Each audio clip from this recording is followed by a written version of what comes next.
नमस्कार दोस्तों। रोमा की आवाज़ 2.0 में आपका स्वागत है। आज की हमारी कहानी का नाम है रिश्तों की वास्तविकता। अलार्म की आवाज़ सुनकर मेनका की आंख खुल गई।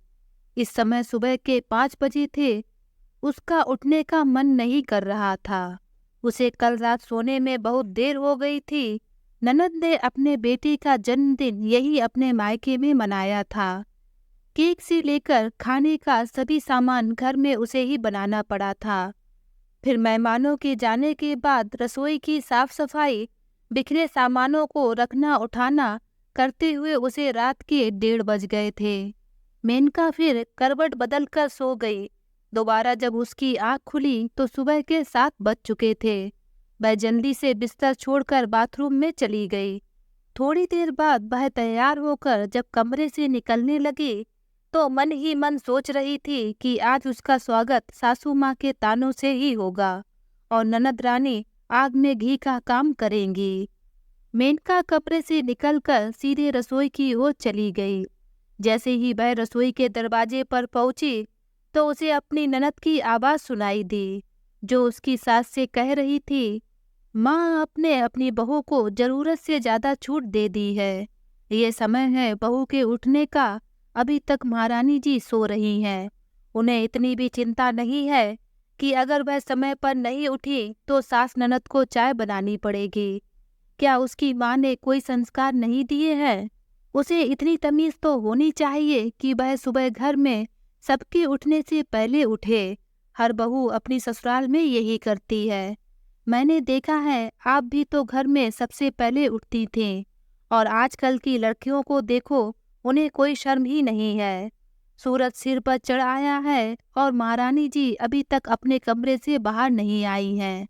मेनका की ननद ने मुंह बनाकर कहा, तुम ठीक कह रही हो मोना। मुझे मेनका की लगाम कसनी पड़ेगी, नहीं तो वो हमारे सिर पर चढ़कर नाचेगी। अभी तो नई नई है, तब यह आलम है। थोड़े दिनों बाद तो वह और भी ढीठ हो जाएगी। पड़ोस की मिसेस पाटिल की बहू को देखो, सुबह सूरज निकलने के 1 घंटे पहले उठ जाती है। एक हमारी बहू है जो 8 बजे से पहले बिस्तर नहीं छोड़ती। मेरी तो किस्मत ही फूट गई जो ऐसी बहू मिली। मेनका की सास ने अपनी बेटी से कहा, माँ जब आपका सिक्का ही खोटा हो तो परखने वाले का क्या दोष। लव मैरिज करके आया है आपका बेटा, तो बहू आपकी इज्जत कहाँ करेगी। मेनका की ननद मोना ने मुंह बनाते हुए कहा। मेनका अपनी सास ननद की बात सुनकर स्तब्ध रह गई। शादी के समय तो उसकी सास ने मेनका के मम्मी पापा से कहा था, मैं मेनका को बहू नहीं बेटी बनाकर ले जा रही हूँ, उसे बहुत प्यार और सम्मान के साथ रखूंगी। लेकिन ससुराल आने के बाद मेनका की सास ने उसके साथ बिल्कुल उल्टा किया। बेटी मानना तो दूर की बात, उसे बहू का भी अधिकार नहीं दिया। उसकी शादी को 1 साल हो गया था। वह जब से शादी करके ससुराल आई थी तब से लेकर आज तक वह सुबह सबसे पहले उठती थी और घर का हर काम करती है। उसकी सास ने उसके आने के बाद घर में काम करने वाली रानी की भी छुट्टी कर दी थी। नौकर के नाम पर राधा अम्मा ही थी जो सिर्फ बर्तन धोने का काम करती हैं।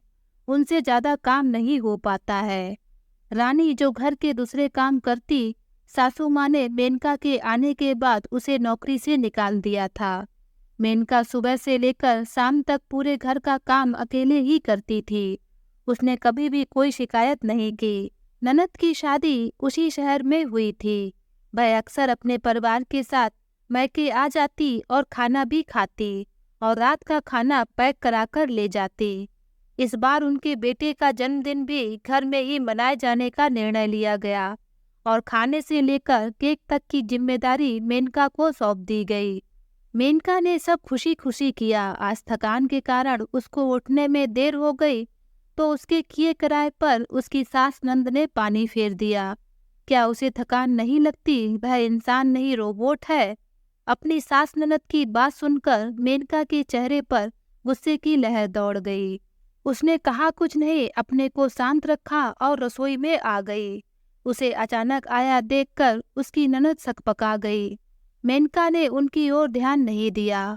उसने अपने लिए एक प्याला चाय बनाई और उसे लेकर वहां से जाने लगी।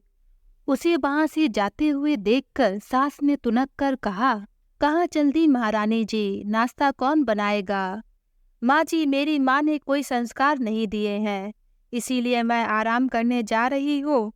मुझे थकान लगी है, इसका कारण आपकी बेटी है। अब आप लोग अपने लिए नाश्ता बना लीजिए, मेनका ने कहा और वहां से जाने लगी।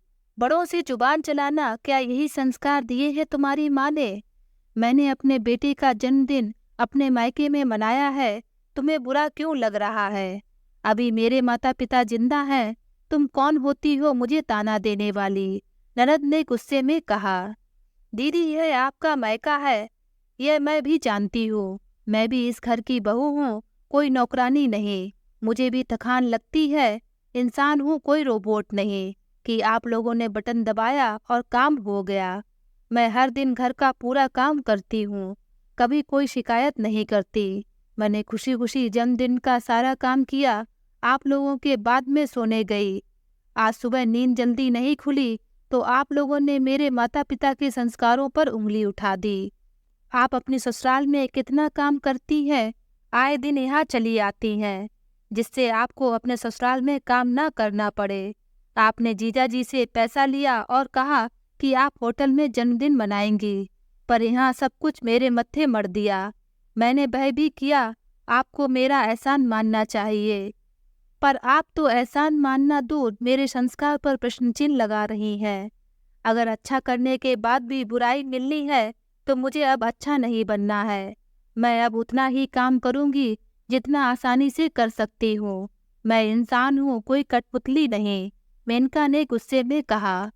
बहू बिल्कुल ठीक कह रही है, तुम दोनों माँ बेटी खुद तो काम करती नहीं हो, बस दिन भर बैठकर बहू पर हुक्म चलाती रहती हो। वह खुशी खुशी सभी काम करती है जिससे तुम दोनों खुश रहो, पर तुम्हें तो बहू को अपमानित करने का बहाना चाहिए। कल रात सारा काम खत्म करने के बाद बहू अपने कमरे में गई। थकान के कारण आज सुबह उठने में देर हो गई तो तुम दोनों बहू के संस्कार पर उंगली उठाने लगी, जबकि संस्कार तो तुमने अपनी बेटी को नहीं दिए हैं। बहू की माँ ने तो अपनी बेटी को बहुत अच्छे संस्कार दिए हैं, वरना कोई दूसरी लड़की होती तो अब तक तुम्हारी बेटी का यहाँ आना बंद करा देती। कान खोल कर सुन लो, तुम दोनों में से कोई भी आज के बाद बहू के साथ गलत व्यवहार नहीं करेगा। वो उतना ही काम करेगी जितना आसानी से कर सकती है। वो इस घर की बहू है, नौकरानी नहीं। मैं सब कुछ देखते हुए भी चुप था, पर आज तुम दोनों माँ बेटी ने मुझे बोलने पर मजबूर कर दिया। बहू भी किसी की बेटी है, अगर तुम्हारी बेटी के साथ उसके ससुराल वाले ऐसा ही व्यवहार करें तो तुम्हें कैसा लगेगा? और मोना, तुमको तो बहू से ऐसा बोलने का कोई अधिकार ही नहीं है। पहले खुद को देखो, तुम कितना अपने ससुराल वालों की सेवा करती हो, तब अपनी भाभी पर उंगली उठाओ। अगर तुम आज अपनी भाभी के साथ अपने संबंध अच्छे नहीं रखोगी तो हमारे ना रहने के बाद तुम्हारा मायका खत्म हो जाएगा। आगे जैसा तुम करोगी वैसा ही पाओगी। इतना कहकर मेनका के ससुर चले गए। मेनका भी उनके पीछे पीछे वहां से चली गई। मेनका की सास और ननद एक दूसरे का मुंह देखती रह गईं और उनके द्वारा किए गए मेनका के प्रति व्यवहार को याद करने लगे।